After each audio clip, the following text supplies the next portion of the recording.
दोस्तों आप देख रहे हैं यूथ मीडिया और मैं हूं प्रताप अभिषेक। दोस्तों आपको पता ही होगा कि आगामी 13 तारीख को नगर परिषद पिछोर के चुनाव होने हैं।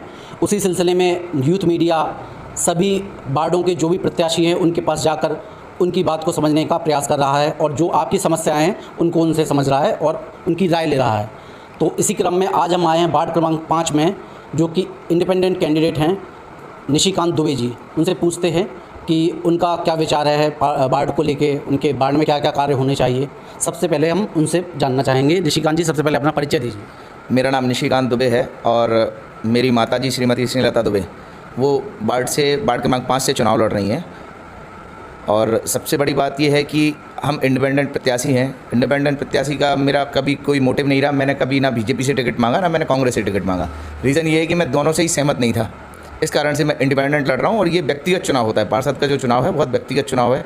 और मेरे ख्याल से ये हमारे पिछोर का सबसे छोटा वार्ड है, जिसमें कि 527 की टोटल वोटिंग है, जिसमें कि वर्तमान में जीवित सदस्य जो है वो 505 हैं, जिसके लिए हम चुनाव लड़ रहे हैं।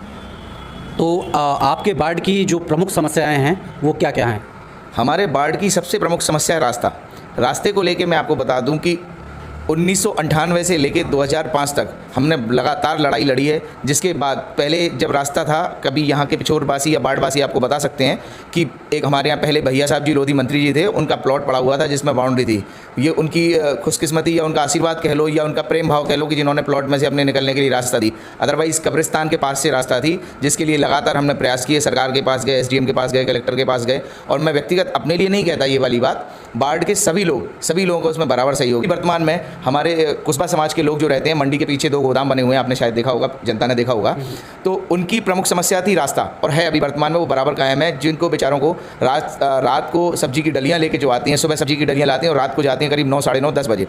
आजकल वर्तमान में शराब का कल्चर जो इतना ज़्यादा बढ़ चुका है, तो हमारे मोहल्ले में कई इस तरह की समस्या भी है कि रात में महिलाएं जाती हैं, उनके साथ छोटी बच्चियाँ होती हैं, तो उनको कई बार कई समस्याओं का सामना करना पड़ता है। मंडी के पीछे आप देखेंगे कि वो तो एक समझ लीजिए कि ओपन बार बन चुका है। वहाँ पे आप अभी जाएंगे तो आपको करीब 50 अलग अलग जगह टेबल नुमा लोग बैठे मिलेंगे, है ना। अलग अलग तरह की बातें, अलग अलग तरह का जो भी जिसका आदर्श है वो उस तरह से काम करता मिलेगा। हाँ, शराब की पूरी महफिल वहाँ पे बैठी होगी।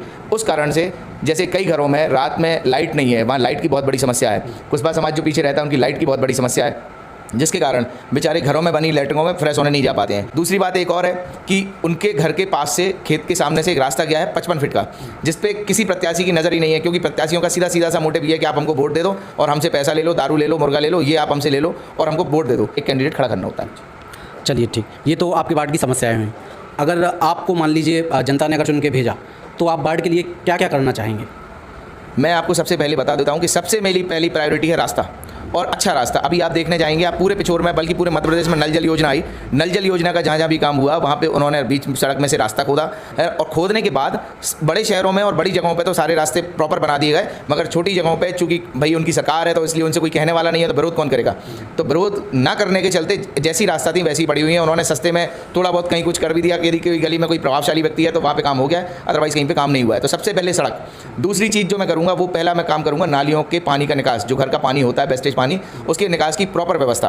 उसके प्रॉपर व्यवस्था का कारण ये, आप जैसे हमारा वार्ड शुरू होता है हनुमान बाग का, तो आप देखेंगे पुलिया है, पुलिया के ऊपर से गंदगी आप यहाँ से देखना चालू करेंगे, घोड़ा अस्पताल जो अपना पशु चिकित्सालय, वहाँ से गंदगी चालू होती है तो पीछे तक गंदगी बनी रहती है। और यहाँ तो कम से कम चलिए पुलिया बनी भी हुई है, पीछे तो कोई निकास की प्रॉपर व्यवस्था ही नहीं है। और नालियाँ जा रही हैं तो वो किसी के प्लॉट में खुल रही हैं, कोई कहीं हो रहा है। अब किसी के व्यक्तिगत प्लॉट होगा तो कल के दिन जब वो मकान बनाएगा तो फिर पानी कहाँ जाएगा। ऐसी अभी यहाँ पे किसी भी पार्षद ने मुझसे पहले, या जो भी हैं, अभी मैं तो हूँ नहीं, लेकिन मुझसे पहले जो रहे उन्होंने कभी इस दिशा में काम नहीं किया। और प्रयास, क्योंकि यदि प्रयास किया होता तो आज एक आदर्श वार्ड मुझसे पहले ही बन चुका होता। क्योंकि वार्ड बहुत छोटा है, इतनी बड़ी कोई समस्याएं नहीं है, मगर शायद कहीं ना कहीं या कोई भी परेशानी रही हो, या मान के चलिए जैसे हल्के राम जी थे तो हल्के राम लोधी जी सबसे ज़्यादा लोगों के दिलों में बसते थे। हमारे सबसे पहले हमको ये करना पड़ेगा कि नालियों के निकास की प्रॉपर व्यवस्था, पानी की नल जल की जो योजना आ रही है, अभी तो मुझे कहीं ऐसा लगता है कि हो सकता है कि अगले 5 साल तक आ पाएगी या नहीं आ पाएगी, मैं इसके बारे में नहीं कह पाऊँगा। क्योंकि आप समझते हैं कि वर्तमान में सरकार है, आप एक पेन नहीं उठवा सकते किसी से बिना करप्शन के। बट हमारे घावरी समाज के लोग रहते हैं जिन पे हमेशा केवल इस बात पे दिमाग लगाया जाता है, चुनाव जब आते हैं तब उन पे ध्यान दिया जाता है। मैं चूँकि मेरा पार्षद बनने का या इस तरह का कोई भी क्षेत्रीय नेता बनने का कोई मेरा मोटिव नहीं है, मगर मेरा उद्देश्य सिर्फ एक ही है कि एक बार मैं सेवा करना चाहता हूँ। मेरा भविष्य में कभी कोई चुनाव लड़ने का मूड नहीं है कि मैं आगे भविष्य में कभी चुनाव लड़ूंगा।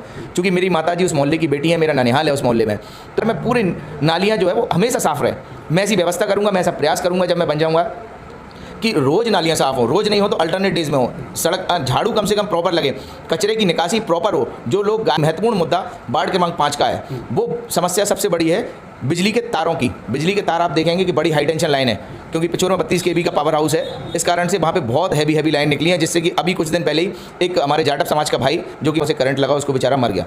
तो लोग जिनकी ज़मीनें हैं उन्होंने प्लॉट बेच दिए तार के नीचे।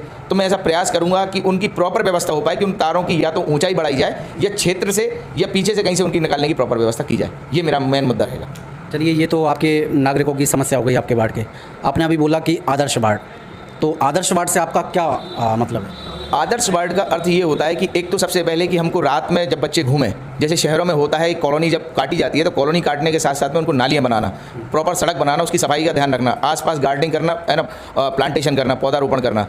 और एक कई जगह ऐसी हैं कि जहाँ पे लोगों ने सरकारी जगह घेर रखी है, तो उनसे निवेदन स्वरूप उनको ये कहा जाएगा कि जगह आपकी ही है, इसमें बच्चे आपके ही खेलेंगे, इसमें बढ़िया प्रॉपर गार्डन बनाया जाए, बच्चों के लिए झूले लगाए जाएँ, शाम को लोग आके वहाँ पे बैठें, जिससे कि अपने आप को तरोताज़ा महसूस करें। क्योंकि लोग किसान हैं, लोग सर्विस में हैं, लोग व्यापारी हैं, लोग आएंगे वहाँ बैठेंगे तो एक भाईचारा भी उत्पन्न होगा। चूँकि पहले से लोग बड़े भाईचारे के साथ हमारे वार्ड क्रमांक 5 में रहते हैं, मगर फिर भी एक बार जब अच्छी चीज़ बन जाती है, जैसे कोई बगीचे जैसा कोई बात होती है, गार्डन बन जाएगा एक अच्छा, जहाँ पे बच्चे खेल सकें। अब करके कुछ जगह मैंने ऐसी चिन्हित की हैं जहाँ पे बगीचा बनाया जा सकता है, एक छोटा मंदिर बनाया जा सकता है पीछे। पहले हमारे हनुमान बाग का मंदिर है, बहुत अच्छी बात है, सड़क पे है, मगर सड़क से पीछे जो लोग रहते हैं, कभी किसी ने इस बारे में विचार नहीं किया। जगह लोग दान देने भी तैयार हैं कि आप यहाँ पे मंदिर बना लो, तो सारे लोग इकट्ठा होकर मंदिर बनाए। नवरात्रि की झांकी लगती है तो बीच रोड पे कई बार जाम की स्थितियाँ बनती है, तो मैं उसको ऐसे व्यवस्थित करना चाहता हूँ कि किसी आपकी झांकी लगाने से भी कोई प्रभावित ना हो, टेंट लगे, झांकी लगे, लोगों का आवागमन सतत बना रहे। किसी को ऐसा नहीं कि आपकी झांकी निकल रही है तो आप 4 घंटे परेशान हो रहे हैं, झांकी लगी रहे, लोगों में उतनी उमंग रहे और लोग आए और दर्शन करें और देखें कि आदर्श झांकी लगी हुई है मोहल्ले। वो कैसे पॉसिबल हो पाएगा? वो ऐसे पॉसिबल हो पाएगा कि झांकी जब लगती है तो उसके पीछे भी कुछ जगह है हमारे पास, ठीक है, तो थोड़ा सा उसके लिए व्यवस्थित करने की आवश्यकता है, लोगों को जागरूक करने की आवश्यकता है। बगीचे के लिए पीछे हमारे घर के पास में कुछ जगह पड़ी हुई है, 2 जगह और 3 जगह मैंने चिन्हित की हुई है जो शासकीय जगह है, वहाँ पे बगीचा बनाया जा सकता है, तो लोग वहाँ आराम से बैठ सकते हैं और चलिए, ये तो हो गई आपकी वार्ड की बात, लेकिन आपको पता ही है कि पार्षदों के पास ये अब अधिकार रहेगा अध्यक्ष बनाने का। तो आपका नगर को लेके क्या दृष्टिकोण है कि नगर में क्या क्या और ऐसी सौंदर्यीकरण से रिलेटेड चीज़ होनी चाहिए, या फिर कचरा प्रबंधन, या फिर साफ़ सफाई से रिलेटेड, उसमें क्या विचार हैं आपके? देखिए, अभी पिछोर की बहुत बड़ी समस्या है कचरे को लेके यहाँ पे कोई ऐसा ट्रैचिंग कंपाउंड आपने देखा होगा बड़े बड़े शहरों में, जब आप जाते हैं तो एक ट्रैचिंग कंपाउंड होता है, कचरा घर जिसको हम कह सकते हैं हिंदी में, तो वहाँ पे प्रॉपर कचरा रखने की व्यवस्था होती है। और कचरे से एक मुझे ठीक से याद नहीं आ रहा है, चूँकि विज्ञान का मैं छात्र नहीं हूँ इसलिए मुझे याद नहीं आ रहा है, कचरे से ऐसा कुछ क्रिएट भी किया जा सकता है, ऐसा उसका सदुपयोग भी होता है कचरे का। फिर दूसरी चीज़, एक बहुत बड़ा मुद्दा है कि हम लोग सभी जागरूक लोग हैं, मगर कहीं ना कहीं हम में आप में भी कमी है। कमी ये है कि हम सब्जी लेने जाते हैं तो एक भी सब्जी वाले के पास डस्टबिन नहीं है, ठीक है, जिसमें गीला कचरा सूखा कचरा रखें। आप इंदौर की स्थिति देखेंगे, वर्तमान में भारत में नंबर बनाया है। तो दूसरी चीज़, स्ट्रीट लाइट की जो समस्या है प्रमुख सड़कों पे तो है, मगर गलियों की आप स्थिति देखेंगे हर जगह की स्थिति वो है। जो मेरे वार्ड की समस्या है ये अन्य वार्ड की समस्या भी है। सड़क की आपने देखा और नाली बना दी तो उनको जाली नहीं है, ठीक है, जाली नहीं है तो कई बार गाड़ी आदमी लेके निकलता है तो गिर जाता है रात बेरात, क्योंकि लाइट नहीं चल रही है, ठीक है, प्रॉपर नहीं दिख पाता। बाहर के आने वाले लोगों की कई बार मैंने गाड़ियाँ टूटती हुई देखी हैं, ठीक है। आपने देखा डिवाइडर रोड के बीचों बीच बनाए गए हैं, इनको विधिवत करने की बेहद आवश्यकता है। आप ज़्यादा दूर जाने की जरूरत नहीं, हमको इंदौर, ग्वालियर, भोपाल जाने की आवश्यकता नहीं, हमारे पास में खनिया दाना है, वहाँ की आप लाइटिंग देखेंगे खनिया दाने की तो आपको लगेगा कि मैं किसी बड़े शहर में आ गया हूँ, इतनी अच्छी लाइटिंग है। इस हमसे पहले जो भी नगर परिषद में रहे हैं पार्षद या नगर अध्यक्ष, तो ये उनका भी दायित्व बनता था कि उनको ऐसा कुछ करवाना था जिससे कि लोग उनके प्रति मोहित होते। अभी से पूर्व के जो भी अध्यक्ष रहे हैं शायद कहीं ना कहीं वो इतना प्रभाव नहीं छोड़ पाए कि उनको दोबारा कहीं ना कहीं चुनाव लड़ने में समस्या आ रही है। ऐसा आप खुद भी देख रहे होंगे और जनता भी देख रही होगी। चलिए, वो उनके कार्य तो उनसे ही पूछ लेंगे जो भी होंगे। लेकिन आपने बोला जैसे कि डस्टबिन का, लेकिन बड़े शहरों का आपका पता होगा कि नगर निगम है, तो उनके पास फंड का भी कोई इशू नहीं रहता है, लेकिन नगर पालिका के पास सबसे बड़ा इशू फंड का है, क्योंकि प्रॉपर्टी का उतना रिटर्न नहीं मिलता है। मैं आपको एक चीज़ बताता हूँ, फंड का किसी भी डिपार्टमेंट में कोई इशू नहीं है। वर्तमान में मध्य प्रदेश में पहले 56 डिपार्टमेंट थे, वर्तमान में 62 डिपार्टमेंट काम कर रहे हैं। और मैं आपको एक छोटा सा उदाहरण ग्राम पंचायत देता हूँ। गोहद तहसील है भिंड जिले में, वहाँ पे एक ग्राम पंचायत है जिसने 14 करोड़ रुपए काम किए हैं, ठीक है। तो फंड होता नहीं है, फंड लाया जाता है, क्योंकि जब आप में चाह होगा, जहाँ चाह होगी वहाँ राह होगी, आप में चाह होगी, ठीक है। तो इसके लिए उनको काम करना पड़ेगा, इसके लिए उनको भागना पड़ेगा। वो भोपाल जाएंगे, कलेक्टर के पास जाएंगे, कमिश्नर के पास जाएंगे, तो मैं ये नहीं मानता कि फंड नहीं मिल सकता। मैं ये पूछना चाहता हूँ कि जो पिछला कार्यकाल नगर परिषद का रहा और उसके कार्य को देखा भी होगा आपने, तो उससे आप कितना सेटिस्फाई है, नहीं है, क्या है? देखिए, मैं आपको बताऊं सबसे बड़ी बात क्या होती है कि व्यक्ति जो है वो अपने शिक्षा के अनुरूप, अपनी योग्यता के आधार पर काम करता है। इस चीज़ को आप भी मानते होंगे और सभी मानते हैं।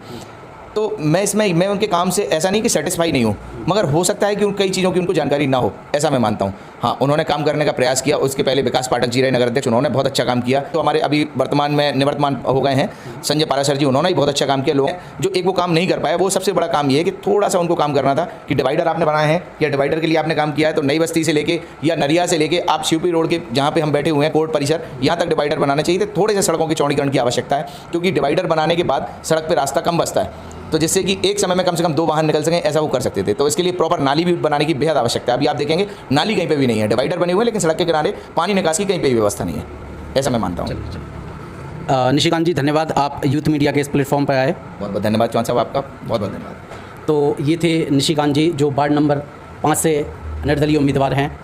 आप देख रहे थे यूथ मीडिया और मैं हूँ अभिषेक प्रताप। नमस्कार।